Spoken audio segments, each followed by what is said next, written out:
Stray. That one cat game where you play as a cat. 10 out of 10 game, let's go, best game. In Stray, you play as a ginger little fellow who literally fell into a big, dark, decrepit city. And your whole goal being, get out of the city and get back to your family. Or, you can run around with a paper bag on your head and play with balls. In this video, I'll be going through 4 aspects that create Stray. The story, the gameplay, the world, and sound. At the end of each chapter, I'll be giving each aspect an individual rating. And then at the very end of the video, I'll give the game my overall final personal rating. Now, I will be touching on the story, however, I'll not be mentioning major spoilers. With all that out of the way, let's get into it.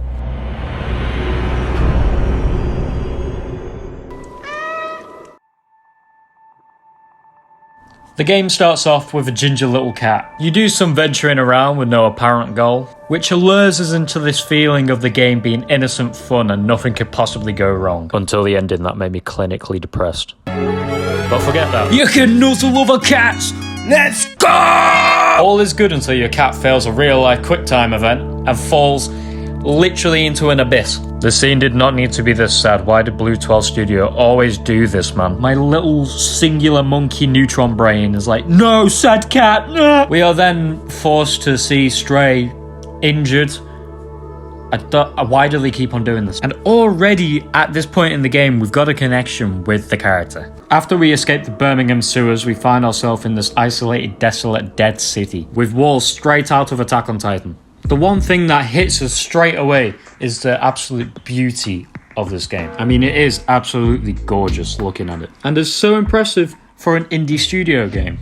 Now, this city seems to be rebuilt, appearing like a cyberpunk slum for the forgotten. We learn that this city has been rebuilt by the robots because of the extinction of humankind. We later learn that humanity has been expelled by a plague that wiped out the entirety of the human race. Now, the art of Stray's story is seeming all innocent and fun and cute in the very surface, but the deeper and deeper you get into it, you realize it's a dark, dungy, kind of borderline horrifying concept of a story. The further you get into the story, you realize how depressing it actually can get. Stray's whole goal in this matter is to escape this city. However, we later find out that this small city has actually been encased and trapped amongst a larger city above it. And then we find out again that this larger city looming over the slums is actually also encased by a massive wall which leads straight to the outside, which is Stray's goal. Throughout our journey from the slums to the city to the overarching metropolis, we discover more and more memories about humanity and how they became extinct, and we gain even more information on how to escape the city. Now, Stray may seem alone, however, pretty early into the game we come across a little drone called B12. B12 is our little friend who actually helps us with many tasks that we cannot complete, since we're a cat. Man, I love him so much.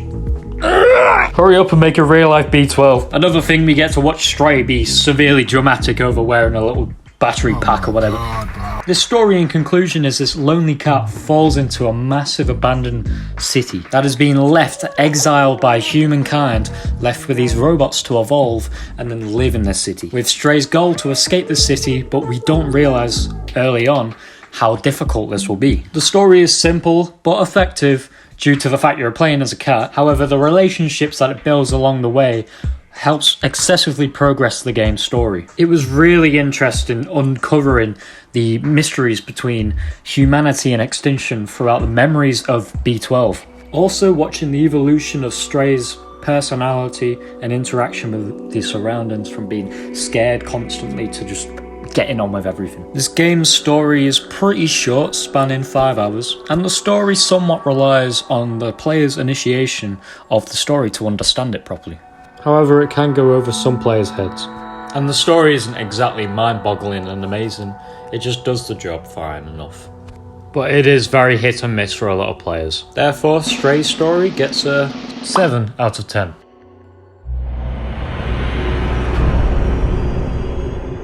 The gameplay and controls are very simplistic, however effective. As you can expect, there's not many complex, in-depth mechanics. However, due to the world building, the mechanics fit perfectly in this game. No pun intended. The controls consist of jump, walk, grab, interact, jump, meow, play with things, whatever. With most prompts being in a selected place, such as a ledge to press X. with B12 helping with hacking and flashlight, the only bit of combat in the game, a UV flashlight. Now there is quite a bit of restriction with most prompts being a button press, only in certain places. Where the game excels is the exploration and puzzles. The game heavily focuses on the player exploring an area and solving a puzzle to get to the next area, with the puzzles usually being more of a puzzle piece type where you have to get different things to correlate with each other to gain access to a new area or a new item. The game's exploration is super fluid, making it a joy to just walk around the city and explore and find new things, with the game just pretty much allowing the players to use their brain to just figure out what to do next. However, I will say the puzzles aren't too mind-boggling. Usually the game gives you a massive hint, or it's in the same area. It's actually hard to call some of these puzzles in the first place. The game is just a delight to indulge into all the worlds they have built. From walking around the city to uncovering some disgusting Zerk alien breeding underground. I remember discovering my first Zerk breeding ground for the first time and just thinking, ew! What is that? What happened to cute cat game? What the hell? Combat is obviously not going to be a focal point of this type of game. However, there is kind of combat, but if there is a combat encounter, usually you're running away or using stealth, which is fairly accurate and expected since you're playing as a cat. Again, obviously, if you didn't know. But you can protect yourself from these Zerks with the UV flashlight that B12 has. You know, them pesky little ball bags that need dental care. But other than that, there's no other examples of combat other than the ones just mentioned before. It does somewhat resemble a walking simulator, but that is expected. But you can get absolutely blitzkrieg by a droid, which is not fun. The gameplay is well crafted for the purpose of the game, and it fits perfectly for the characters and the world. Now, the gameplay is fun and not mentally draining. However, despite this, it is very simple, which means it's very accessible for people who just want to relax. However, it will not serve anyone a challenge, which may turn some people off the game. Obviously, that not being the point of the game. If you want a challenge, go and do a no-hit run in Dark Souls 3. That's not the whole point of this game. However, my rating for the gameplay is a 6 out of 10.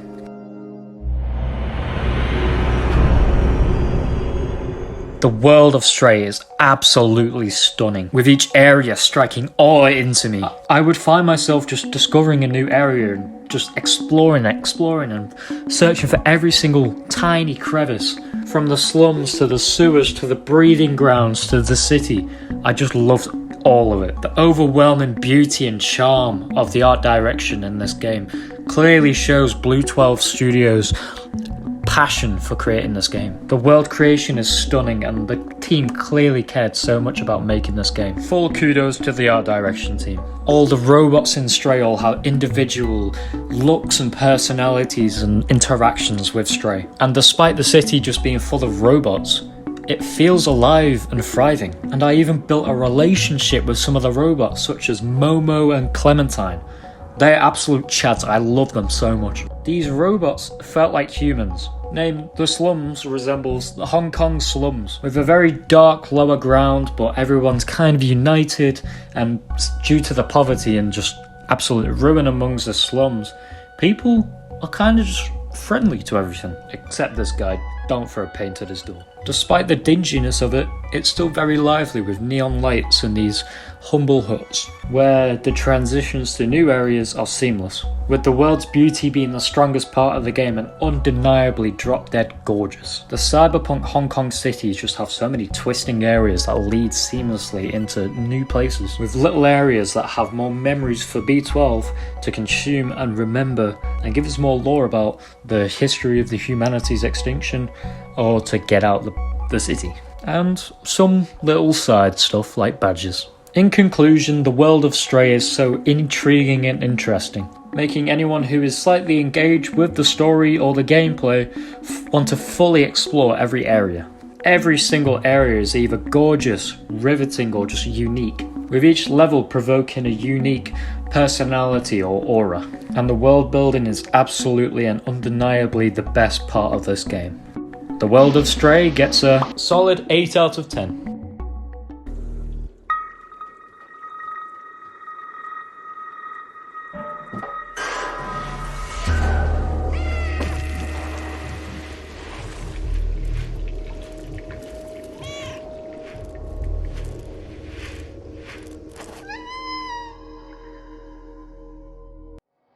Now that previous clip was to showcase how BlueTwelve Studios knows how to build tension and use music to portray an emotion. Another strong suit of this game is its music and sound design. I absolutely loved finding a new area and just hearing the music slowly creep in as you see this lumbering city above you.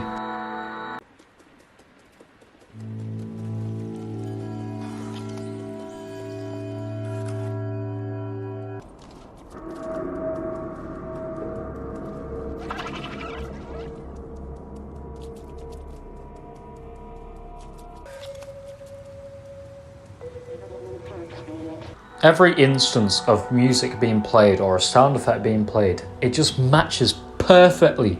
The music matches the theme of each place individually. When you're in this big city, it's all this curious, beautiful music, and then you go to the sewers and the breeding grounds and it's this horrifying, tension-building, anticipation music, and I love it so much. What I appreciate the most is amazing sound design. And if a game knows how to perfectly use different sound effects for certain situations, it's just beautiful. Despite how beautiful all the music is and how well crafted it is for the situation, we mustn't also forget the voice actor for Stray, Lala the cat. You may have been thinking, how did a cat get all these different vocal ranges? And it was actually just this one talented cat who somehow knows how to do all these different vocal ranges on command. I'm sure it wasn't easy to do, but one cat. In fact, it must have been the best game to ever make, considering all your co-workers are now just felines. But back to sound. When you're walking down the street of the slums, there's always some different type of music in the background. When you're walking down the streets of the city,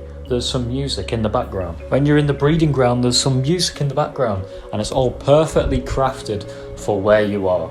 And it all kicks in at the same perfect time. The sound design in this game is phenomenal, and there isn't really much else I can say other than it just being amazing and possibly even stronger than the world building. Therefore, I'm giving Stray's sound design a whopping 9 out of 10.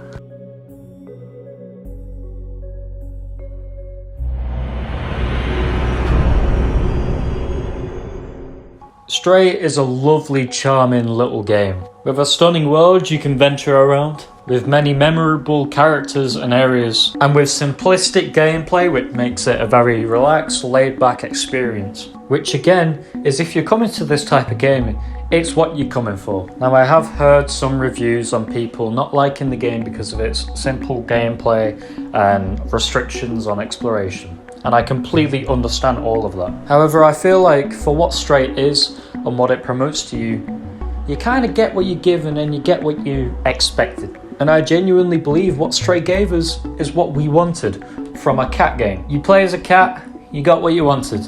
You play as a cute cat in a cute robo world.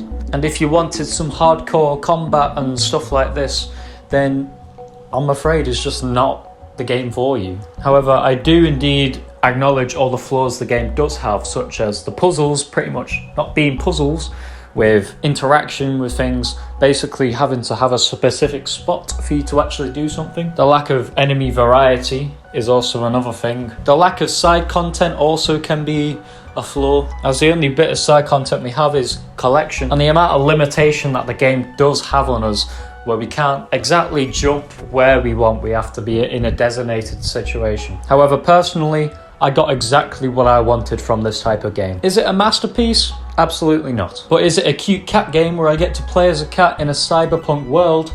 Yes. Am I happy with that? Yes. The game left me with a constant happiness and a smile on my face, leaving me in glee all the way through the game. With all the charm of the game, it's just exactly what I wanted personally. I love how the game goes from all innocent, cute fun to taking a massive U-turn into some dark dystopian world about human extinction. It's a very give and take game. If you like cats and you like robots and you want a relaxing game, this game is perfect for you. However, if you're not interested in that, you're not going to really enjoy this game, I feel. Opinions on this game completely differentiates from people's opinions on the topics of the game. And I believe it's exactly what they promoted to us. So now here we are. We're at the very end of the video. I've gone through all the major aspects that I can think of that create Stray. And I'm getting ready to give the game my final personal rating. My final rating for Stray is a 7 out of 10.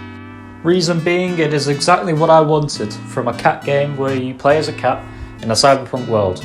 However, do I think it's a masterpiece? Absolutely not. Do I think it's a 10 out of 10? Absolutely not. But is it what I wanted going into it? Yes. Did I enjoy my time? Yes. So there we are. Feel free to give me your personal overall ratings of the game in the comment below. Anyway, that's all for today, and if you made it this far into the video, please comment "Momo is goated" in the comments, so I know you made it this far into the video. Anyway, thank you very much for watching, and I'll see you later. Bye now.